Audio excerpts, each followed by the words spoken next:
course, today we're going to be discussing Reckonings, an All Hallows Eve tale by Kevin Matthew Hayes. No one escapes their reckoning in this thriller about an off-campus Halloween house party that goes wrong for three friends as they explore what happens when you learn the truth of your own tragedies. After Florida college student Jessica is convinced to attend a Western-themed party, she sets out with her friends for a night of harmless fun at an affluent horse ranch off campus. But soon after their arrival, they discover that not all the guests are, well, human anymore. We're in San Antonio, Texas, during the Civil War. Yeah, a lot of cowboys. And we meet Jake's, or Jake Us. Yeah, I think his name is, because he's French, right? So it's like... Jocks? Or Jacks? Jacks? Jocks. His Jacques? friends call him Jake Us. He's our main character, our main male character. And he heads over to San Antonio to join General Sibley's army because he has a case of... He's got a case of FOMO, everyone. He's like, everyone's enlisting but me. Mm-hmm. I gotta enlist and, I don't know, experience whatever everyone else has experienced. Yeah, because it kind of seemed like he was there more for an adventure. So he's like, man, I gotta get involved in this. I don't want to miss out on all the war stuff. That's a guy thing. And he was checking out the town, and they were heading to New Mexico. That's where their mission was. But after he signed up, he goes into the nearby saloon. He's like, cool, now I'm in the army. Let's go have a beer. Yeah, he's like, let me go celebrate because I might not be able to celebrate soon. He's like, let's start this adventure now. I was like, man, this dude just woke up. He's already drinking beer. I know, yeah. So he goes to the saloon and he encounters his love interest, Annette. I like how all these short stories by this author, there's always like a romance element. I really like that because I'm into romance. So scary mystery romance. But this is definitely not a romance story, okay? Kinda. No, it's not. It's like a... People are dying in this one, left and right. That's when romance is more important. Like, there has to be hope when where there's death. Okay. Well, I guess you're right. Yeah. So he meets Annette at the bar. At first he just checks her out. I was like, I need to get that beer. And then she pretends to be all shy, but then she comes over and they start talking. And they start sharing each other's, little history about their past. Like, why are you here? Who are your parents? And he notices that there's, a lady and some people behind. And she was with, yeah. Yeah. He's like, well, she kind of raised me. So technically she's my mom, but that was it. So they chit-chat. They hang out a bit and apparently fall in love. So after that, it seems like they just fell off. Annette was left behind and Jake goes off to war. But General Sibley's campaign in New Mexico ended in disaster. So they all come back. Not all of them. So a lot of them died. Disaster. Yeah. Death. A lot of them die. And the ones that did survive, they're getting shot at by the Indians in the desert. Yeah, I know. This is horrible. Actually, this part of the story, it actually did really hurt my heart because I was like, man, even though he went in with the intentions of I just want to be doing what everyone else is doing, he did go to war, right? And it didn't go very well. He came back injured. He was literally dying on a man's doorstep, a doctor's doorstep, and the doctor was like, oh no, I can't help you. You got to go. And he literally leaves Jake to just die. And that doctor was the one giving a big old speech when they were recruiting the kids and the soldiers. Like, yeah, we got your back. We voted for this. Yeah, but then when he comes to him in his dire time of need, the doctor's like, nah, dude, you can't be here. I can't help you. We cannot be associated together. Yeah, and just closes the door on him. Yeah, the doctor's like, I didn't vote for war, so it's not my problem. It's your guys' problem. And Jake gets left for dead. And guess who shows up? Good old Annette. That was kind of weird that she was just around. But then I feel like she was drawn to him, right? And obviously they had a connection from when they met in the saloon. And so she goes to him. And, I mean, to be quite fair, she was the only one who was there for him in his time of need, so... Yeah, because this guy was literally bleeding out and he was already crumpled on the floor. Yeah, he was gonna die within moments. Annette smiled, leaned over, and kissed Jake on the lips lightly. Then she leaned back and looked right into his eyes. Trust me. She leaned forward as if she were going to kiss Jake again, but this time she moved towards his neck. Jake enjoyed the moment until she bit down into his neck. After a few seconds, she sank her teeth deeper into his flesh. So at first I thought maybe, is she just eating him? Is she some weird cannibal or something? Yeah. But then I was like, oh, wait, hold on. She's just a vampire.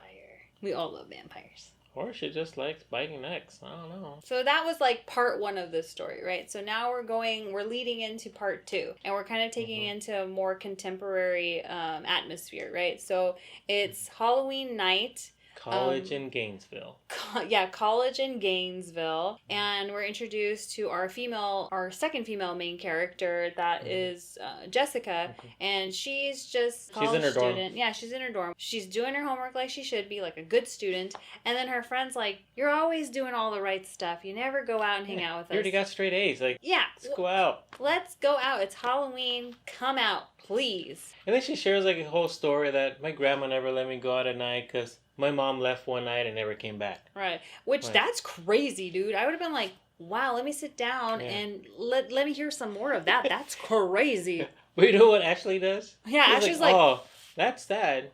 But whatever. Hey, you still want to go to the party? Get your mind off things? Yeah, she's like, wow, that sounds like some shitty shit. How about we just go and not think about that? More reason to party. Yeah, I guess so. She's like, well, you only live once, so let's go. Let's go enjoy the night. So her and Michael, who's a friend of theirs. Yeah. He didn't. It seemed like he didn't care what either of them was saying. He was just like, I know. He was just like, let's just go. Come on, let's go. So they go, and it's like a...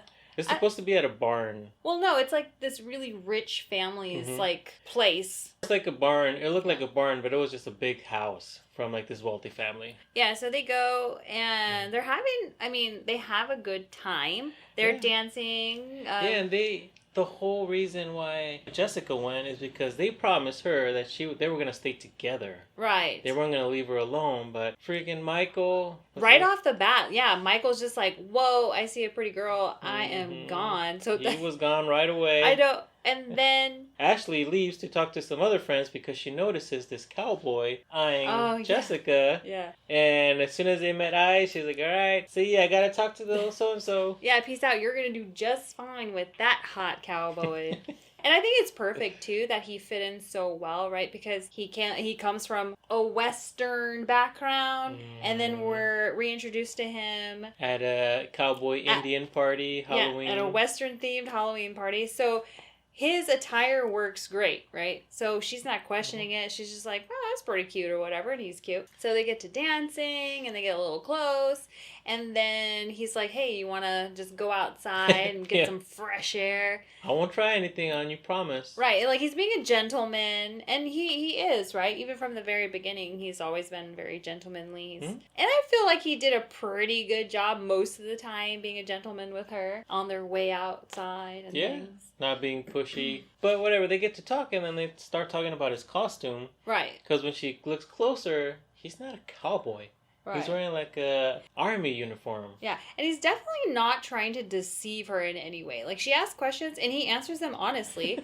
But she just takes it as like, wow, he's just like super into his character. And I think I appreciate that. Yeah, she was going along with it. She thought it was a joke, and she was rolling with it. Yeah, she's like, all right, he's just really into history, and he's just in his role. I'll take it. All right. I didn't know the army still used that stuff. It depends on what army you enlist in. And what army did you enlist in? The Confederate Army, said Jake. I assumed he wanted to play the part of his costume. I see. I thought you guys wore gray. Who did you serve under? Jake smiled and replied, I served under Sibley. I fought in the New Mexico campaign. Like you said, he was honest. Like, he didn't lie, and she was like, whatever, this crazy guy. Yeah, she's just like, whatever you say, dude. Yeah, and then they just go off into his truck, right? And he's being a gentleman still, but then he starts getting a little too aggressive and too touchy. I know, the moment where he was like, although we know who he is, right? Because we just read the prologue and everything, the part one.